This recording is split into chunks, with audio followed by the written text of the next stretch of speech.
स्वागत है आप सभी लोगों का मेरे चैनल साइंस एंड टेक्नोलॉजी में। मैं अनुपम विपुल आप सभी लोगों का स्वागत करता हूं एक्सपो के ब्रेकडाउन वीडियो में। तो आइए इसे समझते हैं। तो अभी का जो टॉपिक है वो है गन स्कूल कूलिंग के बारे में। तो आइए उसे समझते हैं। मैं मानता हूं कि आप लोगों ने एक्चुअल एक्सपो वाला वीडियो देख लिया, तो ये उसका ब्रेकडाउन है। तो यहाँ पे हम लोग बात कर रहे हैं PDRC यानी कि passive day time radiative cooling. यहाँ पे समझना बहुत ज़रूरी है। अगर आप कोई चीज़ को गर्म करते हैं, जैसे मान लीजिए कंप्यूटर है वो गर्म हो जाता है, वो खुद ब खुद गर्मी डंप करेगा। लेकिन जब भी आप ये वर्ड यूज़ कर रहे हैं कूलिंग, तो कूलिंग का जनरली ये मतलब होता है कि उसे ठंडा करो, यानी कि उसे एम्बियंट से नीचे लाने का होता है। जैसे आपका AC ठंडा करता है, हीट सिंक सिर्फ हीट निकालता है, इसीलिए उसे हीट सिंक कहते हैं। एसी को आपका कूलिंग कहा जाता है। तो पैसिव का मतलब आपको बिजली नहीं डालना है, मतलब आपको कोई एनर्जी इनपुट नहीं डालना है, हीट पंप चलाना नहीं है आपको। डे टाइम यानी दिन में ये काम करेगा। रेडिएटिव यानी कि फोटोन के माध्यम से एनर्जी निकल रहा है, और कूलिंग यानी कि ठंडा कर रहा है। तो ये समझिए कैसे करते हैं। तो इसका हिसाब होता है कि सरफेस जो है आपका, जो भी सरफेस है, आप कोटिंग बना रहे हैं, पैनल बना रहे हैं, जो है वो सरफेस जो है रिफ्लेक्ट करना चाहिए ऑलमोस्ट 100%। यानी कि सूर्यदेव जी ऑलमोस्ट 1 किलोवाट पर मीटर स्क्वायर डाल रहे हैं, आप उसमें ऑलमोस्ट 1 किलोवाट पर मीटर स्क्वायर रिजेक्ट कर दीजिए। मतलब 80% नहीं, 50% नहीं, 90% नहीं, 99 पे आपको चलना है। मतलब कि जितना ज़्यादा रिजेक्ट कर सकेंगे उतना बल्ले बल्ले। अब रहा बात, ये नॉर्मल पेंट है, ये आपको अल्ट्रा वाइट पेंट के नाम से बहुत सारे ब्रांड्स इसको बनाते हैं, मतलब कहते हैं ओवर हीटिंग से बचाता है। ये काम करता है कि आप सन का रिफ्लेक्ट कर देते हो, वहां तक नॉर्मल है, सब लोग के छत पे लगने लगा है। लेकिन रहा बात, वहां तक तो आप आ जाओगे, कोई दिक्कत नहीं है। अब रहा बात को इमिट करना है खुद की गर्मी को, और उसे IR विंडो में करना है। हर चीज अपना गर्मी फोटोन से ही निकालता है। जैसे आप लोग इंफ्रारेड थर्मामीटर देखते हो, कैसे काम करता है, फोटोन देखता है कि क्या फोटोन निकल रहा है। तो ये एक नॉर्मल यूनिवर्सल लॉ है कि हर चीज का जो टेम्परेचर है वो थोड़ा फोटोन रिलीज करेगा। ट्रिक ये है कि आपको ऐसा चीज चाहिए जिसका फोटोन का जो वेवलेंथ है वो हो 8 से 14 माइक्रोमीटर के अंदर। अब रहा बात, ऐसा क्यों, यानी कि लॉन्ग वेव इंफ्रारेड LWIR के अंदर क्यों करें। बात है कि हमारा वेवलेंथ जो है डिपेंड करता है कौन से गैसेस हैं आपके एटमॉस्फेयर में। धरती में जो गर्मी गिरती है सन से, वो फंस क्यों जाता है, ग्रीन हाउस इफेक्ट है। क्यों ग्रीन हाउस इफेक्ट पे फंस रहा है, क्योंकि बहुत सारा जो मतलब समझिए कि आपका सनलाइट गिरा, वो ब्रॉड स्पेक्ट्रम था, हर चीज़ को हीट किया। तो एटम जब हीट करके वापस निकालता है गर्मी को, तो उसका वेवलेंथ चेंज होता है, जनरली लॉन्गर में चल जाता है। अब लॉन्गर में जैसे आप जाते हैं तो वो एटमॉस्फेयर में जाने की कोशिश करता है, एटमॉस्फेयर वापस नीचे भेजता है, तभी हमारा रात जमने लायक ठंडा नहीं हो जाता।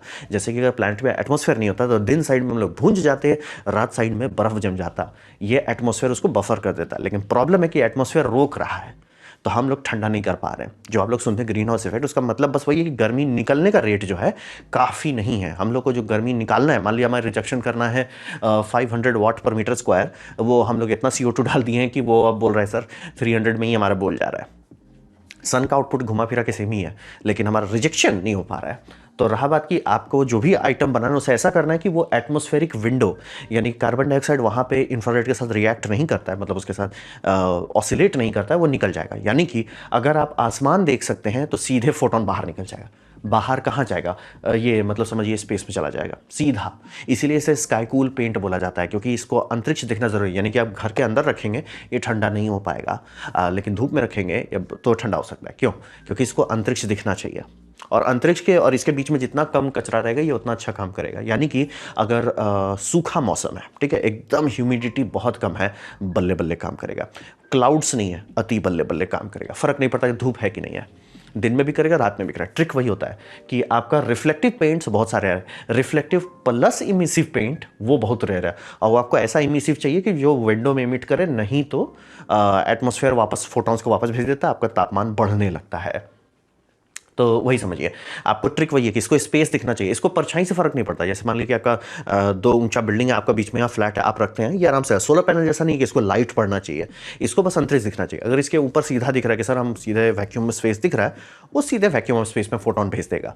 अब फोटोन का स्पीड आपको पता है 3 लाख किलोमीटर पर सेकंड है, टेंशन नहीं लेना, तुरंत चला जाता है एनर्जी। तो हिसाब वही कि मतलब एटमॉस्फेयर दिखना नहीं चाहिए इसको, क्योंकि आप IR विंडो में इमिट कर रहे हैं। तो ये आपका हीट डंप बन जाता है, और आप एम्बियंट टेम्परेचर से नीचे आ जाते हैं। यानी कि एम्बियंट टेम्परेचर मान लीजिए 40 डिग्री सेल्सियस है, आप उससे नीचे आ सकते हैं। यानी कि आप दूसरों की गर्मी खा सकते हैं, कूलिंग कर रहे हैं, इसीलिए ये कूलिंग करता है। रिफ्लेक्टिव पेंट ये नहीं कर सकता, रिफ्लेक्टिव पेंट गर्म नहीं होने देगा।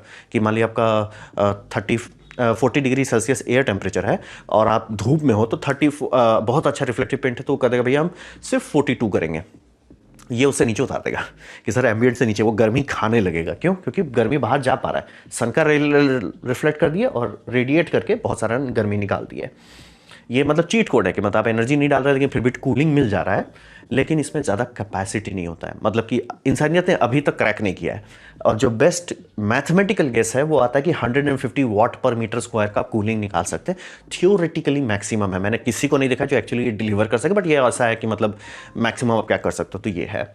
अब रहा बात की इसमें हम लोग क्यों नहीं अचीव कर पा रहे इतना, उसमें सबसे बड़ा दिक्कत है कि जो रिफ्लेक्टिव पार्ट है वो 100% नहीं होता है। आप कितना भी अच्छा पेंट बनाइए, सन का लाइट इतना ब्रॉड स्पेक्ट्रम है और इतना डेंस है कि भैया कुछ ना कुछ तो आ ही जाएगा। 99% आप रिफ्लेक्ट कीजिए, वो 0.8% में भी मतलब कई 100 वाट का बात हो रहा है, तो वो आपका एनर्जी डंप कर देता है। तो कूलिंग का बहुत बड़ा हिस्सा, मान लीजिए आपका पेंट का जो इमीटर है, इमीटर बम आपको 150 का दे रहा है, उस सन ही खा जा रहा है उसमें से, समझ लीजिए ऑलमोस्ट 120-30 वाट आपको मिलेगा कूलिंग के लिए। लेकिन हाँ, अभी भी मिल रहा है, आप एनर्जी अभी भी डंप कर पा रहे, कूलिंग मिल रहा है, कम जरूर है लेकिन मिल रहा है। लेकिन अब बोलेंगे कि अच्छा क्या होता है, जैसे मान लीजिए 10 वाट पर मीटर स्क्वायर से लोगों का छत देखते हैं, कभी वेयर हाउस का छत देखें, बहुत बड़ा है और उसमें आपका गर्मी घुस नहीं रहा है और उससे गर्मी कंटिन्यूअसली बाहर निकल रहा है, वो लिटरली नेगेटिव टेम्परेचर बनाने लग जाएगा। नेगेटिव एज इन एम्बिएंट से पहले तो आपका बिल्डिंग ठंडा होने में टाइम लगेगा, क्योंकि उसमें कंक्रीट जितना गर्मी खाया वो ठंडा करने में टाइम लगेगा। दूसरी बात, वो बहुत नीचे नहीं जा पाएगा, इसलिए नहीं कि बिल्डिंग ठंडा नहीं हो रहा है या पेंट नहीं काम कर रहा है, हवा एनर्जी डंप करने लगेगा। मतलब आप हीट सिंक बन गए सब लोग, मतलब अगल बगल का सारा बिल्डिंग का हीट, अगल बगल का जो एटमोसफेयर का हीट है वो कपल होने लगेगा आप पे। तो ये समझना बहुत ज़रूरी है कि आप बहुत कूलिंग अचीव कर सकते हैं क्योंकि आपको स्पेस में डालना है, लेकिन 5 से 15 वाट मीटर स्क्वायर का ही रियलिस्टिक एक्सपेक्टेशन लेके आपको चलना है। तो यही होता है PDRC, मतलब सनलाइट को लो उसे ऑलमोस्ट 100% रिफ्लेक्ट करो, इमिट वैसे स्पेक्ट्रम में करो जो एटमॉस्फेयर वापस ना कर दे, मतलब कि जो वेवलेंथ है वो वापस नहीं आना चाहिए, यानी LWIR वो ट्रांसपेरेंट होता है, उसमें आप इंफ्रारेड मारिए वो सीधे निकल जाएगा। बादल उदल होने पे या कोहरा होने पे वो नहीं काम कर पाएगा उतना अच्छे से, ह्यूमिडिटी बहुत होने पे नहीं कर पाएगा क्योंकि उस विंडो में ब्लॉकेज आ जाता है। तो यही PDRC है। अब रहा बात गन स्कूल जो है, इन्होंने स्पेशल सॉस बनाया है। यहाँ पे समझिए सिरामिक इस्तेमाल कर रहे हैं, ऑलमोस्ट हर चीज़ को इस्तेमाल किया गया है इसको बनाने। किसी ने सिलिकॉन से बनाया, किसी ने गैलियम से बनाया, बहुत सारी चीज़ बनाई गई, इन्होंने सिरामिक से बनाया है। और इनका मेन था कि ये इंडिया के लिए टेलर मेड है, क्योंकि ये इंडिया में काम कर रहे हैं, इंडिया का वेदर संभाल सकता है कि नहीं वो देख के इन्होंने डिज़ाइन किया है। तो वही समझिए, इनका रिजेक्शन रेट, जो कि इंडिया थोड़ा प्रेम मिलता है हमें सूर्यदेव से, तो इनका रिजेक्शन रेट 98.6% तक ले गए हैं, जो कि काफ़ी अच्छा है। सन रिफ्लेक्ट कर देता है और वही समझिए कि रेडिएट जो कर रहा है वो IR में कर रहा है, LWIR लॉन्ग वेव इंफ्रारेड में कर दे रहा है। और सरफेस को ये लोग मैट नहीं बनाए, बहुत सारी कोटिंग देखेंगे जो नैनो कोटिंग है उसको ये सब करके बनाता है, वो कांच जैसा दिखता है। इनका ये था कि अगर वैसा बना दे तो वो हैजर्डस हो जाता है, खतरनाक है, प्लेन्स के लिए भी खतरनाक है, प्लस आप उस पर चल नहीं पाएंगे अगर कुछ होता है तो, क्योंकि मतलब आँख चौंधिया देगा। तो ये समझना बहुत ज़रूरी है कि कांच जैसा नहीं बनाना था, वाइट चाहिए था इनको, मैट चाहिए था, वो इन्होंने कर लिया। दूसरी बात, यहीं पे सबका दिक्कत हो रहा है, यहाँ तक आना कोई दिक्कत नहीं, मैट बनाना, रेडिएट कर पाना वो सब हो जाता है, जान निकलता है रगेड बनाने में। इन्होंने अल्ट्रा रगेड बना दिया, यानी कि ये टिक जाता है, मतलब आप इसको पेंट किए उसके ऊपर चल सकता है, ऐसा नहीं कि उसको नाजुक है उसको छुपाए छुओ मत ना, चलते फिरते रहिए कोई दिक्कत नहीं। दूसरा, वाटर प्रूफिंग कोटिंग भी है, मतलब कि आपको वाटर प्रूफिंग कराना ही पड़ता है, जैसे काफ़ी सारे घर पे जिनका मतलब मेन सीमेंट ढंग से नहीं बसा है, कंक्रीट ठीक से नहीं जमा है, उनको बाहर हर कुछ साल में करना है, यही करते रहिए आप। तो वाटर प्रूफिंग का भी काम करता है, रगड़ भी है, धूल गर्दा भी संभाल पाता है, और ये आपको एज ए लिक्विड पेंट के तौर पे सेल किया जाएगा। इन्होंने ये गाड़ी में लगा के दिखा दिया कि गाड़ी भी ठंडा करने लगे, और सोचिए गाड़ी में ठंडा करना बहुत बड़ी बात है, क्योंकि गाड़ी एक ग्रीन हाउस गैस है, मतलब कि उस हर तरफ से जो कांच लगा वो सीधा ग्रीन हाउस इफेक्ट बनाता है, भूंज देता है, उसमें भी ये लोग टेम्परेचर कम कर पाए। तो यही गन स्कूल का लॉजिक वही है कि आप इंडिया में, किसी ने इंडिया के हिसाब से बनाया कि सर इंडिया में क्या चाहिए, इंडिया में चाहिए भरपुष्ट, मजबूत और वाटर रेजिस्टेंस, क्योंकि भैया सावन में 1 से 2 महीना तक बारिश होगा, तो वो सब सोच समझ के इंडियन मार्केट के लिए इन्होंने डिजाइन किया है। अब रहा बात कि इसका फ़ायदा और नुकसान समझते हैं, तो दाम थोड़ा है, ऑब्वियसली ये होगा, इस तरह का कोई भी टेक्नोलॉजी है इसका दाम होगा ही। ये 50 रुपया से ज़्यादा के आसपास का आप एक्सपेक्ट कीजिए। मैं 2026 की बात कर रहा हूँ, आने वाला टाइम में इन्फ्लेशन जाने, तो वो मैं मटेरियल कॉस्ट बता रहा हूँ, यानी खर्चा होगा आपको पर स्क्वायर फीट के हिसाब से देखेंगे तो। चीप नहीं है, मैं एकदम क्लियर कर देना, ये सस्ता है वैसा तो बोलना गलत होगा, लेकिन महंगा नहीं है, क्योंकि जितना आपको इसको लगाने में होगा, एसी का बिल ही आपको बचा देगा कुछ महीने में, कुछ साल के अंदर ही हो जाएगा। तो ये समझना बहुत ज़रूरी है। और रहा बात एसी का, एक और भी चीज़ समझना पड़ेगा, अगर आपका रूम ही इन साइड 40-45 पहुंच रहा है, एसी बोल जाएगा भैया क्या कर रहे हो। उसको अगर आप 45, जो मेरे अपर फ्लोर हो जा रहा है उतना पागल जैसा गर्म, तो हम भी पढ़े हुए इनसे बात कर रहे हैं कैसे इसको लाएं यहाँ पे, तो अगर उसको आप ड्रॉप कर देते हो 30-35 तक, एसी का जाना आसान हो जाता है, इसीलिए ये फ़र्क पड़ता है। तो पैसा महंगा है लेकिन पागल नहीं है, दर्दनाक नहीं कि भैया आईफोन नहीं है, यूज़फुल है। दूसरा ये समझ लीजिए कि आपका एसी बिल बचेगा, उसी से सबसे बड़ा फ़र्क पड़ जाएगा। और ये लास्टिंग नहीं है, ये इनका मतलब मेरे को थोड़ा सा ध्यान लेगा, मतलब कॉस्ट उतना बड़ा बात नहीं है, लोग इससे ज़्यादा खर्च करते रहते हैं बहुत सारी चीज़ में, लेकिन लास्टिंग नहीं है। इन्होंने रगड़ बनाया है ये है, लेकिन 3 से 5 का ही ये वारंटी देंगे, ऐसा मैं एकदम क्लियर करता, ऐसा नहीं है कि ख़त्म हो जाएगा उसके बाद, काम करता रहेगा बट डिग्रेडेशन होगा। वहाँ पर ये थोड़ा सा अभी हल्का है, ये हम थोड़ा लंबा टिका हुआ है, बट मैं क्लियर कर दे रहा हूँ, बाकी कोई भी अभी इसको ऐसा नहीं है। पेंट सब लोग बना चुके हैं, पेंट ऐसा हो कि बनाओ लगाओ और इसको हम कहते हैं कुछ साल चल जाए, वो नहीं है, वो अभी तक हो पाया है, ये इन्होंने कर लिया। अब रहा बात कि कंपनी को स्केल करना पड़ेगा, इनका कंपनी जो है वो गाड़ी खुल गई है, बना लिया है, सेल कर रहे हैं, लेकिन लार्ज स्केल अभी नहीं पहुँचे हैं।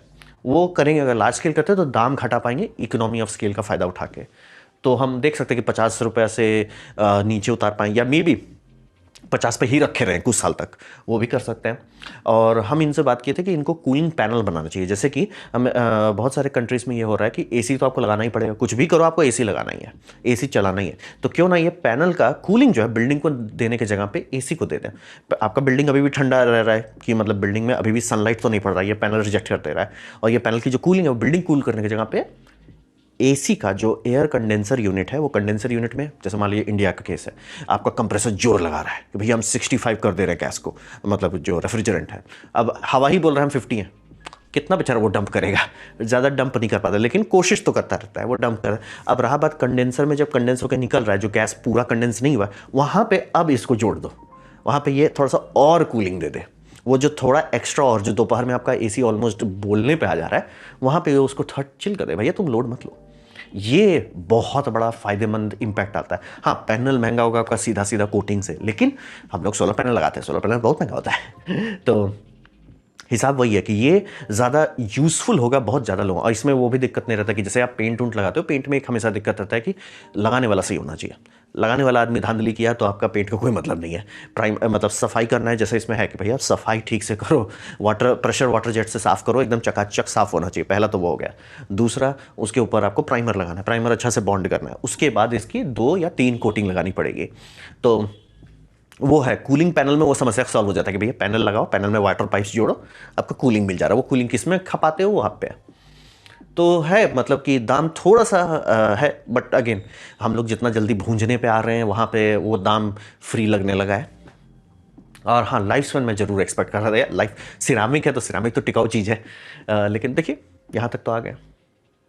अब रहा बात कि क्या आपके पास कोई अल्टरनेटिव है, मैं क्लियर करता हूँ, ये टेक्नोलॉजी बहुत कूल टेक्नोलॉजी, इस पर सब कोई हाथ पैर मुंह धो के पड़ा हुआ है। इंडिया में भी कई सारे रिसर्च चल रहे हैं, और कॉर्पोरेट से लेके यूट्यूब तक सब लोग पड़े हुए हैं, यानी कि कॉर्पोरेशन भी पड़े हुए हैं कि भैया हम बना रहे हैं, और यूट्यूब में भी पड़े हुए हैं, जैसे कि ये दो है सबसे बड़ा एग्जाम्पल है। और ये समझना बहुत ज़रूरी है, जो कंपनी इसको क्रैक कर लिया कि सर हमने बनाया है, कोटिंग है, ये कोटिंग आप लगाइए और ये काम करने लगा, ऑल थिंग्स कंसिडर, जैसे मान लीजिए कोई कंपनी बोलते सर हमारा कोटिंग 10 साल चलेगा, लेकिन 500 रुपये पर स्क्वायर फुट लगेगा, सब चीज़ को देखना पड़ेगा। और बहुत है सर बहुत सस्ता है, लेकिन हर साल आपको ये कोटिंग रिफ्रेश करना पड़ेगा, तो वो सब मिला के आपको सब जो क्रैक कर लिया कि सर पेंट है, सस्ता है, लगाओ और भूल जाओ, वो बहुत पैसा छापने वाले हैं, क्योंकि बोल रहे ये डिज़ायरेबल नहीं है, कंपलसरी है। और टेक इंग्रेडिएंट्स इन्होंने अभी भी ये पेंट बनाया घर में आप कैसे बना सकते हैं, ये दोनों ने बताए। ये थोड़ा ज़्यादा मतलब कि इंडस्ट्रियल सप्लायर से सामान खरीद के किए हैं, ये घर में नमक मिर्च से बना दिए हैं ज़्यादा। ये आप समझिए टेक इंग्रेडिएंट्स का यानी बेरियम सल्फेट से बनाए हैं, और ये नाइट हॉक लाइट का जो है वो कैल्शियम कार्बोनेट से बना है। सारा मटेरियल अवेलेबल है, आप घर से बना सकते हैं। तो ट्रिक मैं एकदम क्लियर करता, पेंट बनाना ऐसा जो सनलाइट को रिफ्लेक्ट कर दे और खुद से इमिट करे, वो मुश्किल नहीं है आज के टाइम में। मुश्किल ऐसा है कि उसे ऐसा बनाओ कि उसके ऊपर चल सको, उसको टिक सके, उसमें पानी गिरे तो कोई दिक्कत ना हो, वो मुश्किल पार्ट है। और ये पार्ट मैं कहूँगा कि मैं अभी जज कर रहा हूँ कि भैया 3 साल ही आप चल, 3 का गारंटी ले रहे हो, बाकी सब तो सीधा बोल रहे हैं सर हर साल बदलो, तो उसके कंपेयर में तो बहुत अच्छा है। वो मुश्किल पार्ट है, मैं कर देना मतलब एलिमेंट्स बनाना, उसको रिजेक्ट करना, उसको ऐसा बाइंड करना कि वो टिक सके, वो मुश्किल बात है। तो ऑप्शंस हैं, जैसे ये माइक्रोस्फीयर पे चल रहे हैं कि माइक्रोस्फीयर में फ़ायदा ये होता है कि पार्टिकुलर लोडिंग बहुत बढ़िया रहती है, कि आपका एक बड़ा बड़ा बॉल्स है, फिर उसमें छोटे छोटे बॉल्स है, फिर उससे भी छोटे छोटे बॉल्स है, और सबका लोडिंग करके आप इतना कर देते हो खूब पार्टिकल, यानी सनलाइट इंटर नहीं कर पाते, कि बोले सनलाइट बहुत हाई एनर्जी डेंसिटी है, तो किसी भी हाल में सनलाइट वॉइड लेके फोटोन, एक फोटोन को भी आपको नहीं घुसने देना है, फोटोन घुस के अंदर आपका हीट ना करने लगे सरफेस, क्योंकि वो कूलिंग डिफीट कर देगा।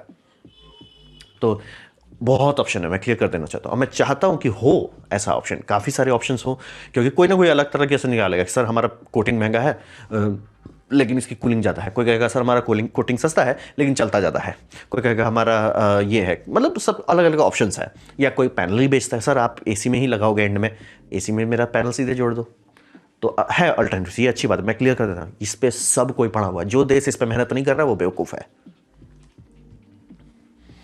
अब रहा बात, ये मैं आप लोगों को समझाना चाहता हूँ, ये भारत का नक्शा है, कुछ साल पहले का ही है, कुछ साल भी नहीं, 2024 के आसपास का है।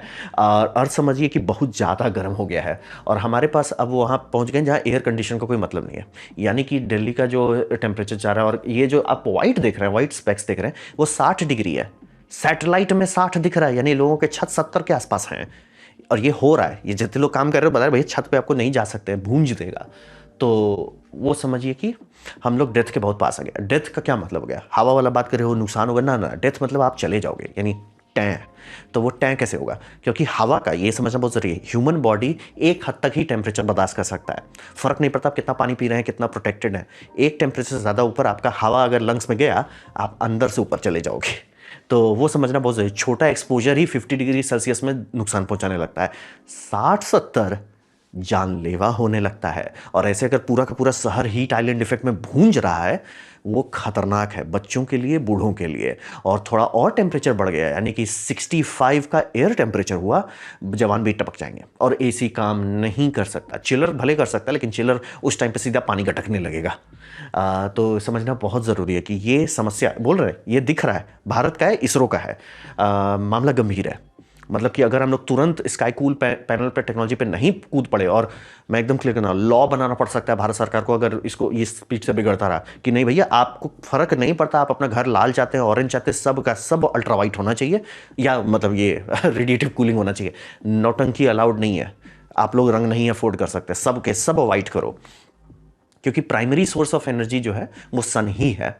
अब रहा बात, काफ़ी लोग फिर नौटंकी करेंगे, और अच्छा ठंडा में क्या होगा, पहली बार ठंडा होता कितना है प्रैक्टिकली देखिए, हम लोग इंडिया की बात करें, मैं क्लियर कर रहा हूँ, आप न्यूयॉर्क में रहते हो तो बात अलग है, वहाँ बर्फ़ गिरता है, यहाँ पे आपको एकदम थोड़ा सा ऊपर है, और वहाँ पे भी बर्फ़ उतना नहीं गिर रहा है।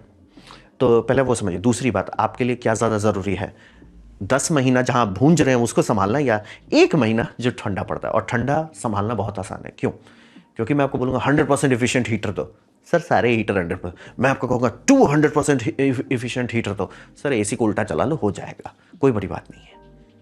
और रहा बात कि शहर में जैसे मान लीजिए आप ये कर देते हो, ठीक है, थियोरेटिकली कर देते हो, अहमदाबाद में सब लोग भैया भूंजने वाले हैं, सब लगा देते हैं, ठीक है, तो क्या वो सही में ठंडा हो जाएगा, नहीं, क्योंकि बिल्डिंग में गर्मी के बहुत सारे सोर्सेज है। जैसे कि अगर एक बड़ा बिल्डिंग है, कॉलोनी की बिल्डिंग है, उसमें आपने पूरा वाइट कर दिया, सन की लाइट उसमें नहीं एनर्जी डाल पा रही है, लेकिन पहली बात ये अस्यूम कर रहे हो कि उसमें खिड़की नहीं है, खिड़की तो डाल नहीं देगा एनर्जी, तो जितना भी आप उसको काफ़ी हद तक ठंडा मार ले रहे हो, ठीक है, हो गया। उसके बाद उसके अंदर जितने लोग हैं, लोग भी तो हीटिंग बॉडी है ना, मतलब मेरा बॉडी जो खाना खा रहा है उसका रिएक्टर से एनर्जी बाहर निकाला जा रहा है। एक ह्यूमन बॉडी कुछ नहीं कर रहा है, घोड़ा गधा बेच के सो रहा है, तो भी 100 वाट पर घंटे वो निकालता है। मान लीजिए 10 लोग हैं, तो समझिए 1 किलोवाट पर आवर का एनर्जी आउटपुट हो रहा है। वो कुछ नहीं कर रहे हैं, तो कुछ कर रहे हैं, एक्सरसाइज कर रहे हैं, जिम कर रहे हैं, तो भैया बहुत एनर्जी निकलने लगेगा, वो हो गया। फिर आपका जितना इलेक्ट्रिकल कंजम्पशन होता है सारा हीट में ही बदलता है। तो हीट तो रहेगा ही, इसीलिए ठंडे का मत सोचिए। और दूसरा, ठंडा ठंडा ठंडा, ठंडा में कोहरा होता है, कोहरा इसी इफेक्ट को ऑटोमेटिकली बंद कर देता है। ठीक है, ये समझिए 60 में ज़्यादा लोग मरेंगे। तो ये समझना बहुत जरूरी है कि 50 डिग्री सेल्सियस एयर टेम्परेचर जो हम लोग पहुंच रहे हैं ना, जिसको लोग उतना सीरियसली नहीं ले रहे हैं। इट्स लाइक सर एसी पढ़िए, कभी अपने एसी का मैनुअल पढ़िए, सीधा बोलता भाई 51 के आसपास का अगर आउटडोर है हम काम नहीं कर पाएंगे उतना अच्छा से। 55 का तो अब बात चल रहा है कि 55 का रेटिंग करना पड़ेगा। इट्स लाइक सर कह रहा हूँ मेरा छाती उससे ज़्यादा गर्म रहता है। तो वही मैं एकदम क्लियर कर देना, ये PDRC हमें चाहिए। ये नहीं है कि अच्छा होगा नहीं, ये पानी जैसा हो जाने वाला है, या तो सारे शहर को अबैंडन करो कि भैया नहीं हम भूंज जाएंगे शहर में रहेंगे। तो वही है, बिग सिटी कॉस्ट टेम्परेचर के बहुत पास है। बेंगलुरु का हालत वही है, दिल्ली का हालत वही है, कलकत्ता का हालत वही है, हैदराबाद का हालत वही है। ये ज़रूरी है, मैं चाहता हूँ, मनाता हूँ, विनती करता हूँ कि ये टेक्नोलॉजी सक्सेसफुल हो, डालने लगे। तो वही है, हीट आइलैंड इफेक्ट तुरंत हम लोग को रोकना है, नहीं तो ये सारे सर में आने लगेगा न्यूज़ कि भैया 3-4 महीने के लिए स्कूल बंद कर दो कि बच्चे आएंगे दोपहर में है टैं हो जाएंगे, सीधे टैं हो जाएंगे, मतलब डिस्कशन नहीं, टैं खत्म। तो ये 60 छूना खतरनाक बात है। ज्वालामुखी नहीं है हमारे पास जो 60 पहुंच रहा है, लेकिन वो पिछले कुछ साल पहले का है, अब 60 से ज़्यादा आगे जा रहे हैं हम लोग। तो ये मैं चाहता हूँ, मैं खुश हूँ कि किसी ने तो बनाया, मैं खुश हूँ कि किसी ने इंडिया में बना दिया हमारे लिए और सेल करना तो शुरू कर दिया। और अगेन टन पर डे तक का कैपेसिटी ले आए, जो कि गाड़ी खोलने के लिए काफ़ी अच्छी बात है। तो देखिए आगे क्या होता है, मैं कोशिश करूँगा, उसका बजटिंग करने का कोशिश करता हूँ कि उसको अपने छत पर आके देख लें। तो ये था मेरा प्रेजेंटेशन इसके बारे में, कौन स्कूल के बारे में, पैसिवली रेडिएटिव कूलिंग के बारे में, डे टाइम कूलिंग के बारे में। उम्मीद करता हूँ आपको अच्छा लगा, कुछ सीखना, कुछ समझ में आया। अगर ऐसा है लाइक करते दोस्तों शेयर करते, उससे मेरा काफ़ी भला होगा। नहीं अच्छा लगा, नहीं पसंद आया, कोई बात नहीं, आप डिसलाइक दबा सकते हैं, मैं कमेंट डिसलाइक 2 बार दबाएं, उससे मुझे पता चलो कितना पसंद हुआ है। मैं आपसे कहूँगा कमेंट लिखे, मैं हर कमेंट को पढ़ने की कोशिश करता हूँ। आपसे कहूँगा सब्सक्राइब कीजिए, बेल दबाइए, आप फ्री हैं तो आपने एफर्ट दिखा, जान के मुझे बहुत खुशी हुई। धन्यवाद।